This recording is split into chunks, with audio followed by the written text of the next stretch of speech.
கோவை மாநகராட்சியில் விவாதங்கள் இன்றி 143 தீர்மானங்கள் நிறைவேற்றப்பட்டதை கண்டித்து அதிமுக கவுன்சிலர்கள் மேயருடன் வாக்குவாதத்தில் ஈடுபட்டனர்.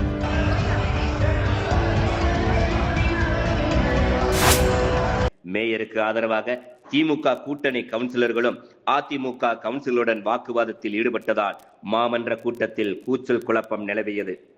கோவை மாநகராட்சி அவசர கூட்டம் மேயர் ரங்கநாயகி தலைமையில் இன்று மாநகராட்சி கூட்டரங்கில் நடைபெற்றது. மாநகராட்சி கூட்டத்தில் கம்யூனிஸ்ட் தலைவர் நல்லக்கண்ணுவிற்கு இரங்கல் தெரிவிக்கப்பட்டது. மேலும் நேற்றைய தினம் உயிரிழந்த மாநகராட்சி கவுன்சிலர் சந்தோஷ் என்பவரது 6 வயது மகள் உயிரிழப்பிற்கும் மௌன அஞ்சலி செலுத்தப்பட்டது. இதனைத் தொடர்ந்து 143 தீர்மானங்கள் மாமன்ற கூட்டத்தில் நிறைவேற்றப்படுவதாக மேயர் ரங்கநாயகி அறிவித்தார். எந்த விவாதமும் இன்றி 143 தீர்மானங்கள் நிறைவேற்றப்படுவதாக கூறிய மாநகராட்சி மேயரின் அறிவிப்பிற்கு அதிமுக மாமன்ற உறுப்பினர்கள் எதிர்ப்பு தெரிவித்து வாக்குவாதம் செய்தனர். அதிமுக கவுன்சிலர் பிரபாகருடன் திமுக, காங்கிரஸ் மற்றும் கம்யூனிஸ்ட் கட்சி கவுன்சிலர்கள் வாக்குவாதம் செய்ததால் மாநகராட்சி கூட்டரங்கில் பரபரப்பான சூழ்நிலை நிலவியது. இதனையடுத்து மாநகராட்சி கூட்டத்தில் இருந்து கவுன்சிலர்கள் பிரபாகரன், ஷர்மிளா, ரமேஷ் ஆகிய 3 கவுன்சிலர்களும் வெளிநடப்பு செய்தனர். மாமன்ற கூட்டத்திலிருந்து வெளிநடப்பு செய்த பின்னர் அதிமுக கவுன்சிலர் பிரபாகரன் செய்தியாளர்களுக்கு பேட்டியளித்தார். அப்போது கோவை மாநகராட்சி அவசர கூட்டத்தில் முக்கியமான மக்களுக்கு நன்மை வகிக்கும் விவகாரங்கள் தீர்மானமாக வைப்பார்கள் என தெரிவித்த பிரபாகரன், நேற்று இரவுதான் மாநகராட்சியில் இருந்து 144 சப்ஜெக்ட் கொடுத்தார்கள். கவுன்சிலர்கள் யாரும் அதை படித்து கூட பார்த்திருக்க மாட்டார்கள் என தெரிவித்தார்.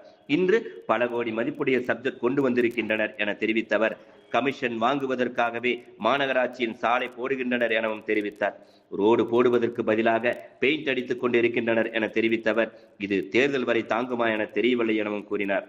ரவுண்டானா ஸ்பான்சர்கள் மூலம் கட்டலாம், ஆனால் இதற்கு மாநகராட்சியில் இருந்து பல லட்சம் செலவு செய்கின்றனர்.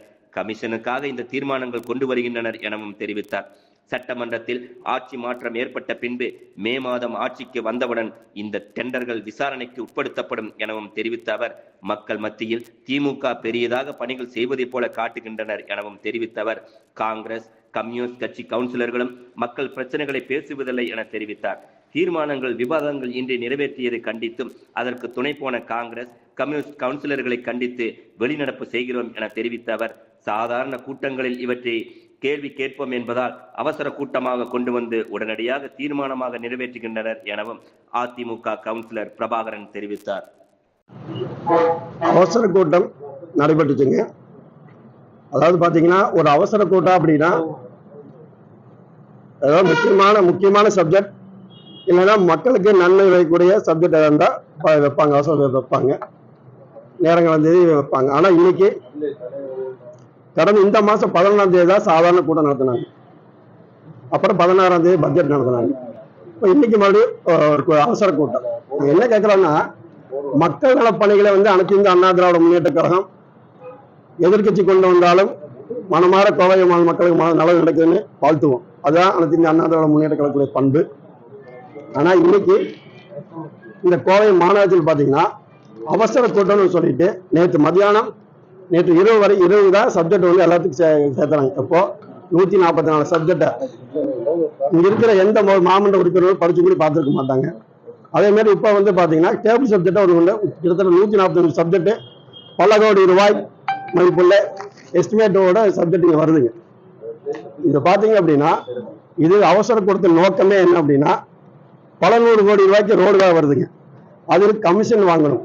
ஓப்பனா சொல்ற அனைத்து இந்திய அண்ணா திராவிட முன்னேற்ற நெஞ்சு நிமிஷம் சொல்றோம், நீங்க கமிஷன் வாங்குறதுக்கோசரம் தான் இந்த அவசரமா கூட்டத்தை நடத்துறாங்க.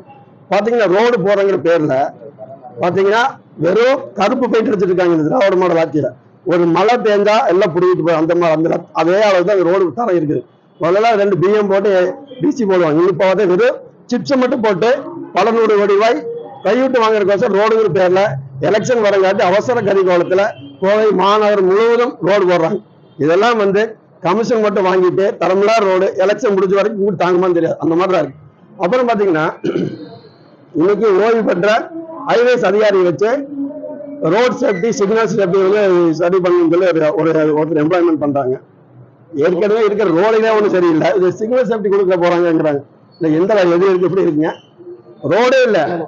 அதாவது ஸ்டேஜ்ல எல்லாம் டான்ஸ் ஆட சொல்ற மாதிரி அந்த கூத்து இந்த மாநாட்டு நடந்துட்டு இருக்கு. அதே மாதிரி பாத்தீங்கன்னா இன்னைக்கு கிட்டத்தட்ட ஒரு 7 சப்ஜெக்ட்டுங்க. ஒவ்வொரு இடத்துலயும் இந்த ரவுண்டானா கட்டுறதுக்கு வருதுங்க. எல்லா மண்டலத்திலும் கலந்து வருதுங்க. பல 100 கோடி ரூபாய், அதுல பல 100 லட்சங்கள் வந்து செலவு பண்றாங்க. அதாவது இன்னைக்கு கோவை வந்து ஒரு இண்டஸ்ட்ரியல் சிட்டி.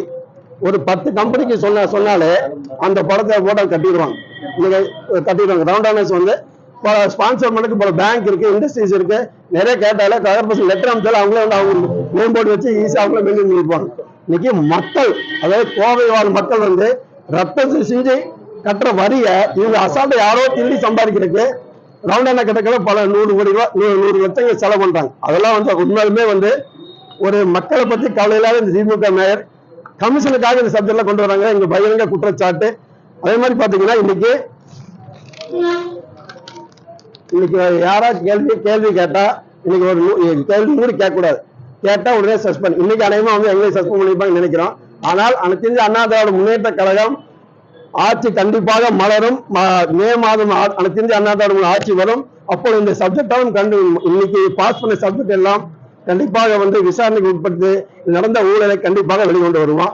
அதே மாதிரி பாத்தீங்கன்னா இன்னைக்கு 140 சப்ஜெக்ட்ல கிட்டத்தட்ட 100 சப்ஜெக்ட் வந்து பாத்தீங்கன்னா 2026-27 நிதிநிலை அறிக்கையில் வந்த பொருளுங்க கொண்டு வரப்படும் சொன்னது. இன்னைக்கு வந்து பாத்தீங்கன்னா இது இம்ப்ளிமெண்ட் பண்ணணும் அப்படின்னா ஏப்ரல் 1ஆம் தேதிக்கு மேலதான் இது டெண்டர் வைக்க முடியும். இன்னைக்கு கொண்டு வந்து மக்கள் மத்தியில திமுக ஏதோ பெருசா செஞ்சுட்ட மாதிரி காட்டுறதுக்கோசரம் இந்த தீர்மானங்களை கொண்டு வந்து கோவை வாழ் மக்களை ஏமாத்துறாங்க. இங்க இருக்க அத்தனை கவுன்சிலர் மேயர் ஏமாத்துங்கிற குற்றச்சாட்டு. அதை கண்டித்துதான் இன்னைக்கு வெளிநடை பண்ணியிருக்கோம். அதே மாதிரி பாத்தீங்கன்னா இன்னைக்கு இங்க இருக்கிற கம்யூனிஸ்ட் கட்சியோ காங்கிரஸ் கட்சிக்காரங்களோ வந்து பாத்தீங்கன்னா அதாவது ஒட்டுமொத்த மக்களை பத்தி யாருமே பேசுறதே கிடையாது. அதாவது கம்யூனிஸ்ட்காரங்க வந்து ஒரு வார்த்தை வாய் திறக்கிறது இல்லை. இவ்வளவு அநியாயம் நடக்குது, ஒருத்தர் கூட கேட்கறது. அதனாலதான் அவங்களும் சேர்த்து எனக்கு கண்டித்து வெளிநடை பண்ணியிருக்கோம். இந்த ஊழல் பல கோடி ரூபாய் ஊழல் சொல்றீங்க, என்ன எவிடன்ஸ் இருக்கு? ஏங்க எவிடன்ஸ்ங்கிற விட நீங்க ஒண்ணு புரியுதுங்க. கோவை வந்து இண்டஸ்ட்ரியல் சிட்டிங்க. அதாவது நம்ம வீட்டுக்காரன் ஒரு 4 புக் இருக்கு அப்படின்னா சின்ன ரவுண்டானா கட்டுருக்கு மினிமம் உதாரணம் சொல்றேன். நல்லாமலை ரோட்ல 10 பெட்ரோல் பங்க் கிட்ட 20 லட்சம் வாங்க. என்ன ஒரு சின்ன ரவுண்டானா கட்டுக்கு 20 லட்சம் வாங்கி வருமா? அது மாதிரி கிட்டத்தட்ட 7 சப்ஜெக்ட் வந்துருங்க. அது வந்து கிட்டத்தட்ட 200 லட்சம் செலவு பண்றாங்க. யார் விட்டு போனா மக்கள் கட்டின வரி பணங்க. மக்கள் வேர்வையை உழைத்து கட்டின வரி பணத்தை இதெல்லாம் ஊழல்.